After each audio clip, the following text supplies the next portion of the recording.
नमस्कार, प्रभात साक्षी news network पर आप सभी का स्वागत है। भारत में मजहब के नाम पर किस कदर पोंगापंथी लोग कोहराम मचाकर खुश होते हैं, इसकी ताजा मिसाल उत्तर प्रदेश के देवबंद में स्थित दारुल उलूम है। हम आपको बता दें कि फतवों की दुकान चलाने वाले इस संस्थान ने अब जो फतवा जारी किया है उसमें गजवा-ए-हिंद की बात कही गई है। देखा जाए तो गजवा-ए-हिंद भारत पर आक्रमण के संदर्भ में शहादत का महिमा मंडन करता है। इसलिए सवाल उठता है कि दारुल उलूम भारत पर आक्रमण के लिए अपने छात्रों को क्यों उकसा रहा है। भारत को इस्लामिक देश में परिवर्तित करने के लिए पीएफआई और सिमी जैसे प्रतिबंधित संगठन जहां छिपकर मिशन 2047 चलाते हैं, तो वहीं दारुल उलूम तो खुलकर गजवा-ए-हिंद की बात कर रहा है। यह भी आश्चर्यजनक है कि अब तक सुनने में आता था कि आतंकवादियों की ओर से गजवा-ए-हिंद अभियान चलाया जा रहा है, लेकिन अब खुद को शिक्षण संस्थान बताने वाले दारुल उलूम ने ही गजवा-ए-हिंद के समर्थन में फतवा जारी कर दिया है। हम आपको बता दें कि यह वही दारुल उलूम है जहां अक्सर पड़ने वाले छापों के दौरान छात्र आतंकी या देश विरोधी गतिविधियों में लिप्त पाए जाते हैं। यह देश का एकमात्र ऐसा तथाकथित शिक्षण संस्थान है जहां से पढ़ाई करने वाले छात्रों ने आतंकवाद को अपना करियर अक्सर बनाया। इसलिए इस संस्थान पर सुरक्षा एजेंसियों की निगाह लगी रहती है। हालिया वर्षों की ही बात करें तो 10 से ज्यादा ऐसे आतंकवादी पकड़े गए हैं जिन्होंने देवबंद से शिक्षा हासिल की थी। मार्च 2019 में यहां से एटीएस ने जैश-ए-मोहम्मद के आतंकवादी शहनाज तेली और आकिब अहमद मलिक को गिरफ्तार किया था, तो इस संस्थान की बड़ी बदनामी हुई थी। बताया गया था कि जैश के इन दोनों आतंकवादियों का पुलवामा हमला मामले से कनेक्शन था। यही कारण है कि देवबंद पर एनआईए और एटीएस की नजर बनी रहती है। उत्तर प्रदेश सरकार ने तो देवबंद में एटीएस केंद्र की स्थापना भी कर दी है ताकि इस क्षेत्र पर सघन नजर बनी रहे। हम आपको बता दें कि घनी मुस्लिम आबादी वाले देवबंद में दारुल उलूम के अलावा 100 से ज्यादा छोटे बड़े मदरसे हैं। पाकिस्तानी आतंकवादी संगठनों जैश-ए-मोहम्मद, लश्कर-ए-तोयबा, हिजबुल मुजाहिदीन और इंडियन मुजाहिदीन आदि के स्लीपर सेल इस इलाके में माने जाते थे, लेकिन पिछले कुछ वर्षों में आतंकवाद के खिलाफ बिल्कुल बर्दाश्त नहीं करने की नीति के चलते आतंकवादियों और स्लीपर सेलों के सदस्यों और पाकिस्तानी खुफिया एजेंसी आईएसआई के लिए काम करने वालों की कमर पूरी तरह टूट चुकी है। देवबंद के मुल्ला मौलवी वैसे तो अक्सर विवादित फतवे जारी करते हैं, लेकिन इस बार उन्होंने जो किया है वह सीधे सीधे देश के संविधान को चुनौती है। इसलिए कानून को चाहिए कि वह उसे चुनौती देने वाले को कतई न बख्शे। देखा जाए तो देवबंद के मुल्ला मौलवियों का हमेशा यही प्रयास रहता है कि भारतीय इस्लाम कभी उदार न दिखे। यही कारण है कि जब अफगानिस्तान के लोकतंत्र को कुचलकर तालिबान ने सत्ता हथियाई तो दारुल उलूम ने खुशी जताई। यही कारण है कि जब कोई मुस्लिम महिला शिव भक्ति के गीत गा दे तो दारुल उलूम ने उसके खिलाफ फतवा जारी करने में देर नहीं लगाई। देखा जाए तो हिंदुस्तान में गजवा-ए-हिंद का सपना पालने वालों से कभी भी देश प्रेम की उम्मीद नहीं की जा सकती, क्योंकि यह तो सिर्फ शासन चाहते हैं। इसके लिए प्रयास भी हो रहे हैं। वर्तमान में धर्मांतरण और लव जिहाद की घटनाएं उसी अभियान का हिस्सा हैं और गजवा-ए-हिंद का सपना देखने वाले लोग जी जान से उस मुहिम में लगे दिखाई दे रहे हैं। जो जिहादी गजवा-ए-हिंद यानी पूरे भारत को दीन के अधीन लाने के मुगालते में हैं, उन्हें देखना चाहिए कि भारत एकमात्र ऐसा देश है जिसमें मुसलमानों की जनसंख्या कई मुस्लिम राष्ट्रों से ज्यादा है। इन कट्टरपंथियों को देखना चाहिए कि हमारे यहाँ का मुसलमान अन्य देशों की तुलना में ज्यादा सुरक्षित और संरक्षित है। ऐसा इसलिए है क्योंकि यहाँ का शासन किसी संप्रदाय विशेष की पुस्तक के अनुसार नहीं, बल्कि भारत के संविधान के हिसाब से चलता है। बहरहाल, इसमें कोई दो राय नहीं कि दारुल उलूम देवबंद की वेबसाइट पर उपलब्ध फतवा बच्चों में अपने ही देश के खिलाफ नफरत की भावना को पनपा रहा है। ऐसी सामग्री से राष्ट्र के खिलाफ नफरत भड़क सकती है, इसलिए सरकार को इस मामले में जल्द से जल्द कड़ी कार्रवाई करनी चाहिए।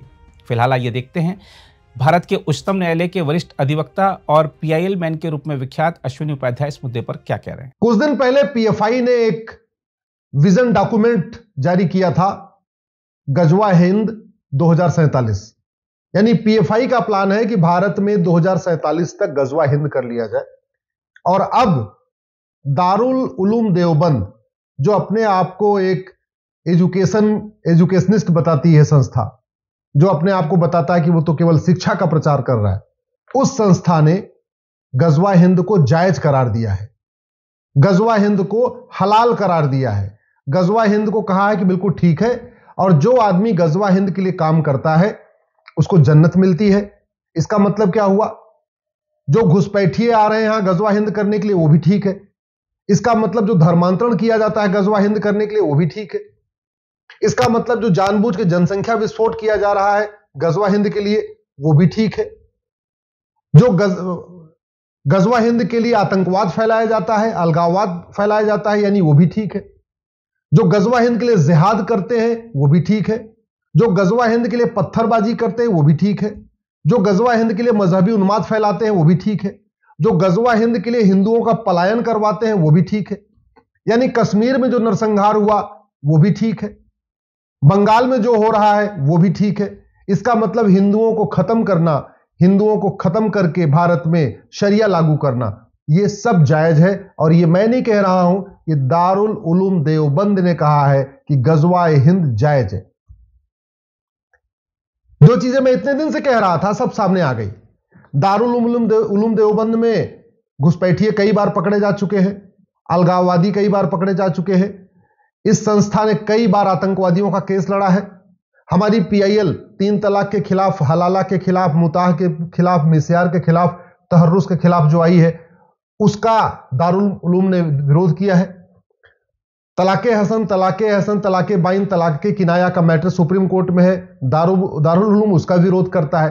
तो यानी जितनी विदेशी कुरीतियां हैं, जितनी इस्लामिक कुरीतियां हैं, उनका दारुल उलूम समर्थन करता है, भारत की संस्कृति का विरोध करता है, भारत की सोच का विरोध करता है, भारत की परंपरा का विरोध करता है, भारत के त्योहारों का विरोध करता है, नारी तू नारायणी का विरोध करता है, वसुधैव कुटुंबकम का विरोध करता है, यत्र नारस्त्यु पूज्यते रमन्ते तत्र देवता का विरोध करता है, सर्वमंगल मांगल्य, ये जो हमारी सोच है उसका विरोध करता है। जब विरोध करता है तो फिर ऐसी संस्था को भारत में चलने क्यों दिया जा रहा है? यह संस्था भारत में चल कैसे रही है?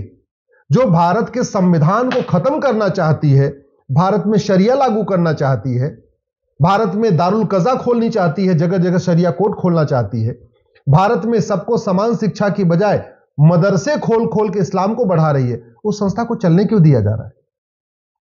एक बात याद रखिए, अब इस दारुल उलूम के फतवे के ऊपर तो खूब चर्चा हो रही है, लेकिन कोई मूल कारण नहीं बता रहा है, कोई अस्थायी समाधान नहीं बता रहा। और ऐसी चर्चा होती रहती है, फिर खत्म हो जाती है, अगले दिन फिर कोई नई चर्चा होती है, फिर अगले दिन कोई नई चर्चा होती है। जो समस्या आई है वो अस्थायी समाधान किया ही नहीं जाता। और आप लोग भी न कभी सांसद से, विधायक से, मंत्री से पूछते हैं भैया समाधान भी कोई बताओगे, कोई समस्या चलती रहेगी। आखिर दारुल उलूम देवबंद आज की डेट में हर प्रत्येक देश विरोधी गतिविधियों में जो शामिल लोग हैं उनकी मदद करता है, जासूसों की मदद करता है, गद्दारों की मदद करता है, देशद्रोहियों की मदद करता है, अलगाववादियों की मदद करता है, आतंकवादियों की मदद करता है, मजहबी उन्माद फैलाने वालों की मदद करता है, घुसपैठियों की मदद करता है, धर्मांतरण कराने वाले जिहादियों की मदद करता है, सबकी मदद करता है। और चला कौन रहा है? मदीना से आया परिवार, मदनी परिवार। ये जो दारुल उलूम का पूरा चल रहा है सिस्टम, ये कौन चला रहा है? कोई भारत का व्यक्ति नहीं चला रहा है, यह परिवार मदीना से आया था, मदनी परिवार। वो मदनी परिवार इस पूरे दारुल उलूम को चला रहा। अगर इसको हमने बंद नहीं किया, खत्म नहीं किया, तो यह नासूर की तरीके पूरे देश में फैल जाएगा, हमें पता भी नहीं चलेगा। जिस तरीके से प्लान्ड वे में दारुल उलूम जगह जगह मदरसे खोल रहा है, मदरसों में नफरती शिक्षा दी जा रही है, इसके खिलाफ अगर कार्रवाई नहीं हुई तो वो दिन दूर नहीं जब पाकिस्तान वाले हालात हो जाएंगे, अफगानिस्तान वाले हालात हो जाएंगे, बांग्लादेश वाले हालात हो जाएंगे।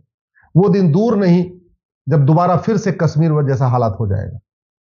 दारुल उलूम देवबंद ने आज पीएफआई का जो विजन डॉक्यूमेंट था 2047 में गजवा हिंद, उसको पूरी तरीके जस्टिफाई कर दिया। अब कुछ बचा नहीं है।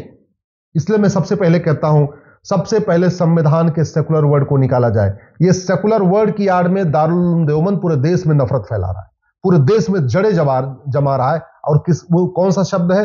ये सेकुलर शब्द है जो संविधान के प्रीएम्बल में इंदिरा गांधी ने इमरजेंसी के दौरान डाला था। तत्काल आर्टिकल 11 के अनुसार, संविधान का आर्टिकल 11 कहता है नागरिकता देने और नागरिकता लेने के लिए कठोर कानून बनाओ। नागरिकता आज तक सबको मिली, किसी की गई नहीं है। जासूसों की, गद्दारों की, अलगाववादियों की, चरमपंथियों की, कट्टरपंथियों की, घुसपैठियों की, जिहादियों की, मजहबी उन्मादियों की, धर्मांतरण कराने वाले जो लोग हैं शामिल, इन सब की नागरिकता खत्म करने के लिए तत्काल कानून बनाया जाए, नहीं तो हमारे पूरे देश में दारुल उलूम का नासूर फैल जाएगा। आर्टिकल 13 के अनुसार तत्काल जो विदेशी कुरीतियां चल रही हैं, विदेशी कुप्रथाएं, उसको प्रतिबंधित किया जाए। तत्काल तलाके हसन, तलाके बाइन, तलाके किनाया, निकाह हलाला, निकाह मुताह, निकाह मिस्यार, तहर्रुज जैसी कुरीतियां जो चल रही है ना, इसको तत्काल बंद किया जाए। पूरे देश में दारुल उलूम ने शरिया कोर्ट खुलवा रखी है, जिसको दारुल कज़ा कहते हैं। इस पे तत्काल प्रतिबंध लगाना जरूरी है। आर्टिकल 14 के अनुसार भारत में 1 nation 1 penal code, 1 nation 1 police code, 1 nation 1 judicial code लागू करना जरूरी है। पुलिस चार्टर लागू करना जरूरी है कि 1 घंटे के अंदर एफआईआर हो, 1 महीने के अंदर जांच पूरी हो। जुडिशियल चार्टर लागू करना है कि अलगाववादियों को 1 साल के अंदर सजा मिले। और कानून कठोर होना चाहिए। ये जो दारुल उलूम है या बाकी और संस्थाएं इस तरीके की हैं, ये ऐसे फ्री में नहीं चल रही है। मोटी फंडिंग आ रही है। फंडिंग खाड़ी देशों से आ रही है, कुछ बैंक के माध्यम से आ रही है, कुछ हवाला के जरिए आ रही है। बैंक के माध्यम से जो फंडिंग आ रही है वो FCRA जो कानून है उसके अंतर्गत आ रही है, इसलिए FCRA कानून को खत्म करना पड़ेगा। हवाला की जो फंडिंग आ रही है वो तब तक नहीं रुकेगी जब तक 100 रुपए से बड़ी नोट बंद नहीं होगी। इसलिए मैं कह रहा हूं यूनिफॉर्म बैंकिंग कोड भी लागू करना पड़ेगा, 1 नेशन 1 टैक्स भी लागू करना पड़ेगा। आर्टिकल 25 में जो रिलीजन को प्रोपोगेट करने के लिए हमने छूट दे दिया है, तत्काल आर्टिकल 25 को बदलना पड़ेगा, उसमें से प्रोपोगेशन वर्ड हटाना पड़ेगा। भाई अपने अपने परंपरा के अनुसार आप इबादत करिए, लेकिन आप किसी को कन्वर्ट नहीं कर सकते। विदेशी रिलीजन में कन्वर्ट करना, इसको देशद्रोह घोषित करना पड़ेगा। और जो कन्वर्ट कराए उसके खिलाफ NSA लगाना पड़ेगा, UAPA लगाना पड़ेगा, गैंगस्टर एक्ट लगाना पड़ेगा, 100% प्रॉपर्टी जब्त करना पड़ेगा और उसकी नागरिकता खत्म करनी पड़ेगी, तब जाके ये रुकेगा। इसी तरीके से आर्टिकल 30, ये संविधान का आर्टिकल 30 जो इजाजत देता है कि नहीं अपने अपनी पसंद का स्कूल खोलते हैं, उसको आर्टिकल 30 को खत्म करना पड़ेगा। भारत में यूनिफॉर्म एजुकेशन सिस्टम लागू करना पड़ेगा। 10वीं तक यानी 16 साल तक देश के सभी बच्चों की एक किताब करना पड़ेगा। गुजरात वाला गुजराती में पढ़े, बंगाल वाला बंगाली में पढ़े, महाराष्ट्र वाला मराठी में पढ़े। सिलेबस और करिकुलम एक होना चाहिए। 1 नेशन 1 एजुकेशन बोर्ड और 1 नेशन 1 सिलेबस, 1 नेशन 1 करिकुलम, और सबके लिए त्रिभाषा, 3 भारतीय भाषा, 3 भारतीय भाषा सबके लिए अनिवार्य करना पड़ेगा। विदेशी भाषा नहीं, अंग्रेजी अनिवार्य करने की जरूरत नहीं है। उर्दू विदेशी भाषा, इसको अनिवार्य नहीं करना। अरबी विदेशी भाषा नहीं, 3 भारतीय भाषा, एक हिंदी हो गई, एक संस्कृत हो गई, एक कोई और भारतीय भाषा, चाहे वो गुजराती हो, चाहे तमिल हो, मलयालम हो, बंगाली हो, जो भी है, लेकिन 3 भारतीय भाषाओं को 16 साल तक यानी 10वीं तक सभी बच्चों के लिए पढ़ना अनिवार्य करना पड़ेगा। 10वीं तक सबके लिए रामायण पढ़ना अनिवार्य करना पड़ेगा, भगवत गीता पढ़ना अनिवार्य करना पड़ेगा, वेद पढ़ना अनिवार्य करना पड़ेगा। कोई विदेशी किताब 10वीं तक किसी बच्चे को नहीं पढ़ाने की अनुमति मिलनी चाहिए।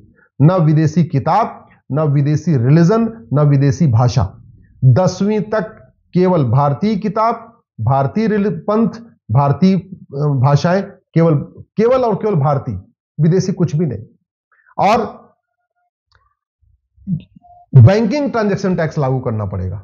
ये जो दुनिया भर के चल रहे हैं ना, सबसे जो फंडिंग आ रही है, उस फंडिंग का बहुत बड़ा कारण यह है जो ब्लैक मनी जनरेट हो रही है और जो फंडिंग आ रही है, इसको रोकने का एक ही तरीका है, यूनिफॉर्म बैंकिंग कोड लागू हो, 1 नेशन 1 टैक्स लागू हो।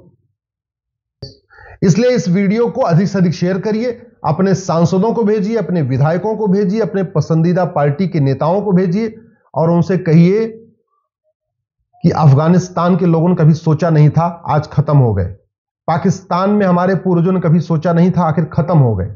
बांग्लादेश के हमारे पूर्वजों की क्या हालत है आप देख रहे हैं, कश्मीर में क्या हुआ आप देख रहे हैं, बंगाल में क्या हुआ देख रहे हैं। इसलिए तत्काल सरकार कानून बनाए, संविधान को 100% लागू करे, समान शिक्षा लागू हो, समान नागरिक संहिता लागू हो, घुसपैठ नियंत्रण कानून बने, धर्मांतर नियंत्रण कानून बने, जनसंख्या नियंत्रण कानून बने, विदेशी चंदा नियंत्रण कानून बने और यूनिफॉर्म बैंकिंग कोड लागू किया जाए। और नागरिकता खत्म करने, जो आदमी देश के खिलाफ बोले, जो गजवा हिंद की सोचे, गजवा हिंद की बात करे, उसकी नागरिकता खत्म करने, 100% प्रॉपर्टी जब्त करने और आजीवन कारावास देने के लिए कानून बने।